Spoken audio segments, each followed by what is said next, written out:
You've been practicing for months for your K-pop audition, but it doesn't seem like you're improving. Why? Here are 5 real reasons why you're not improving and how to fix it. Hi everyone, my name's Irene and I create videos about K-pop auditions every single Sunday, so be sure to subscribe if you have not already. And I really wanted to make this video because it's been highly suggested, and I think I've learned a lot from managing my K-pop audition course, evaluating people real time, doing one-on-one evaluation sessions, seeing their videos and seeing them improve. And I think these 5 reasons will help you and make you understand why you're not improving if that is the case for you.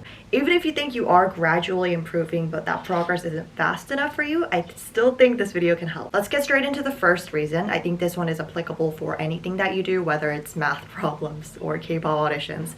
Let's say you're trying to get better at math, very broad, so let's break it down to trigonometry. You're not really improving in trigonometry and you don't know why. You're spending so much time on these math problems, but it doesn't seem to get better and you just get all of the questions wrong. Well, that might be because you're just repeating rather than actually trying to address the real issue at hand. Now, the real issue at hand when you're doing these math problems is that you don't understand how to solve them, or you're taking it with a different approach. That's the real problem. But if you just keep repeating and doing the same thing, taking the same approach to every single problem and getting the wrong answer, no matter how much practice you do, no matter how much time you take, the end result will always be unsuccessful. I think that's the same thing for K-pop auditions, and if you're singing or dancing, practicing those things, if you're just repeating the same thing, spending 5 hours a day just doing the same moves and recording yourself seeing it and being like, okay, and then just doing the same thing, obviously you're not going to improve. What you need to do is really break it down, watch your video in detail, and be as critical as a K-pop audition judge. Don't be easy on yourself. Write everything down. What do you see are issues that you see? Do you think this specific timestamp, like a move there, could look more natural to you? Do you think it requires more fluidity, more power? Write all of those down. Watch the video again with all of those feedback in mind, and then break it down part by part and start working on those things.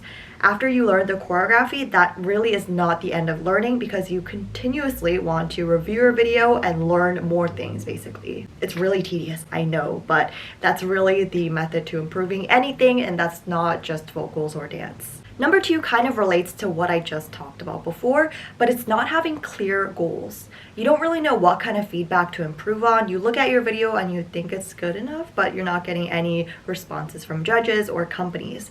Why do you think that is? Probably because you're not really seeing things the way a judge would, or just like any third person would. So it's always great to have some external feedback, whether it's from a professional, whether it's from someone that knows something about K-pop auditions, or just generally someone who is musically inclined, interested in K-pop. It really does not matter. Ask anyone that will give you constructive criticism. It could be friends, family, anyone really. But let's say you've tried all of these and they give you generally positive feedback and you still really don't know what to work on.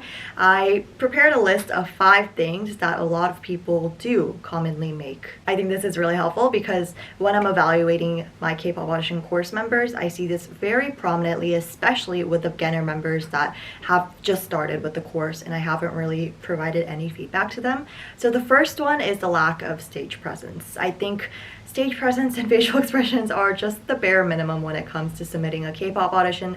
No matter how great you are at dancing, if you are just blanked face, you frankly look like a backup dancer. If you are singing with no emotion, honestly, a huge part of singing is a visual aspect, so it doesn't really get that same emotional feel as compared to when you're actually singing with emotion and you can really see it and feel it and hear it. Don't just sing the notes or do the moves. You really want to act as if you are the star.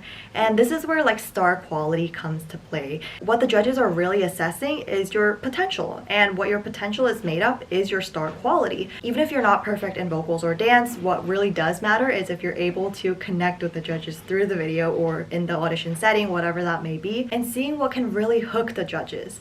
Evaluate your video. If it's perfect in terms of the technical aspects, ask yourself, would you want to watch this? Would you want to continue watching this because it's interesting and really hooks you? Those are the questions that you have to ask yourself on a harsh level. Number 2 is lack of power or weak delivery. A lot of the times I feel like auditionees don't really have confidence. Maybe that's why it adds to the lack of power, but a lot of the times I feel like you don't really know how much power you're supposed to add. I've provided feedback for my members saying that you need to add a lot more power when you dance, and a lot of them respond back saying, oh wait, I thought I was just doing great, thank you so much for telling me. So it turns out what you are like producing power. Like sometimes in your head it seems like a lot larger than what you're actually doing. Specifically for dance, sometimes it kind of looks like you're just marking the choreography, which is what you do in a warm-up setting when you're just trying to see like how much power you should use, trying to evaluate your space that you're using, things like that. But it should not look like you're marking the choreography and actually executing it with power. For the vocal category, really focus on your breath control and just really hitting all of the notes with power and with intention. Obviously, that has to be balanced with some fluidity and some like softer notes as well, but you really need to have projection and energy, even in songs that are softer and more ballad-like. Third one is poor clarity, and for the vocal category, that's typically poor enunciation. Your pronunciation isn't very clear, you're sometimes over-pronouncing the words or sometimes under-pronouncing it, so it kind of sounds like they're slurred. Both of those on the on the harsh aspects of the spectrum is not good to have, obviously, and cannot be really pleasant to the viewers. Make sure you know the difference between enunciation and pronunciation, because those are two different things. You could be fluent in English and sing an English song and have poor enunciation. Now, when it comes to dancing, what I mean by clarity is really getting all of those details fixed. When you first learn a choreography, it's easy to miss a lot of the detail that comes with the choreography, which is always great to compare with the original choreography to your video. And what I see often is like just the small hand movements missed or mistimed or just doesn't look as clear as it could. In Korean, we say even your 손끝, so your fingers, like the end of your hands, should look clean and precise. So if this is a choreography and you're doing like, I don't know, like this, like that's not good, right? You want to have your hands open and wide and then do that move, just as an example. Number 4 is the lack of consistency that sometimes leads to burnout. This one's a big one to address, but there's not really much I can say except you want to be consistent in your practice. It doesn't matter if you're doing 30 minutes a day, an hour a day, 2 hours a day. You just want to be consistent and not do 4 hours of practice, 5 hours of practice in one sitting in 1 week and call it a day. That's really not how it works. And for both the vocal and the dance category, your practice should be consistent so that you're gradually improving without straining yourself physically or just like your vocal cords, right? The last one is the lack of fluidity. Now for vocals, this actually goes for disconnected notes. For some reason, I've been hearing this a lot more than usual. A lot of people are producing their sound with like a disconnected method. So like, let's say you're trying to sing and it just kind of sounds like talk singing because in between the words, you'll be taking a breath and disconnecting every single part. It's a little hard to explain without any examples, but if you hear it, you'll know it. If you just compare with the original song choice, I think you know the difference. Some people don't, which is why you need to really be careful about that. And then for dance is disconnecting the moves. That one's pretty simple, just like not executing your moves with clear fluidity and making sure the choreography looks whole rather than like 5 different parts split up. You know what I mean? This one's also really important when you're breaking up the choreography and learning it. So if you learned the first 20 seconds of it and then did the next 20 seconds, you can really clearly see that breakup. That should not happen at all. The third one, no one wants to hear this, but you're avoiding your weaknesses. Some people clearly know their weaknesses but just don't want to address it, and I know, I get that feeling as well, but you really need to address it to improve, right? Don't just practice the things you're good at, but really lean into discomfort, and that's where you see improvement. So if you have trouble hitting high notes and you don't warm up properly and try to hit the higher notes in your warm-up, obviously you're never going to improve, and try to attack the high note, it's just not going to work because you haven't practiced that vocal range. If there's a really fast section in a choreography that you're trying to learn and you skip that dance break, for example, you're obviously never going to improve that part. If you get tired easily after one full song, this goes for both vocals and dance, and never try to sing it in one go, it's going to be difficult in an audition setting. So keeping all of these things in mind, these are just like a couple weaknesses that I see.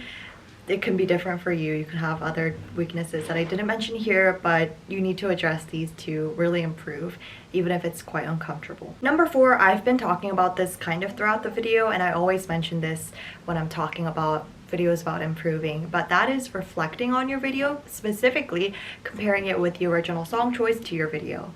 When I'm evaluating a song choice, I always pull up the original choreography or the original song choice so that I can compare the execution, not to see the different styles, but just to see how you're actually executing it, if the original song choice does it better or is the proper way to do it, all of that. And I think you can actually point out a lot of good mistakes through that. Like, are you following the tempo? Are you you hitting the correct notes? Is the execution of a specific high note the correct way to do it? For a dance, it could be small details, the whole picture, fluidity, things like that. Make sure you really go second by second and compare the song choices. Again, a really tedious task, but very, very necessary. Did that rhyme? Yes. Number 5, I've discussed this definitely, but it's keeping your goals in mind. I always like to write it down and then put it somewhere that I see every single day. So what I do is write down my goals or what I'm really working towards and then putting that on my desk, whether that's like a GPA I'm trying to achieve or I don't know, a mindset that I always want to have, like being grateful, things like that. Write it down. What are you working towards? Why are you practicing vocal and dance every day? Why do you want to become a K-pop idol? What's the mindset that you want to have with you? I think that's just so encouraging, and there's really no cons to doing that. It's so easy.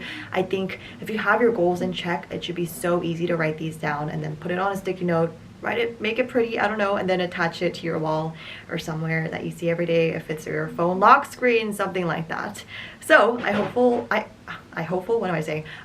that was helpful for you guys. That was really, really quick, and I realized I'm talking quite fast because there's a lot of information to carry in this video. I try to make everything short for y'all, but that's everything. I'll see you guys in the next video. I'm sorry if you heard some background noises. It's my parents and my sister. Bye.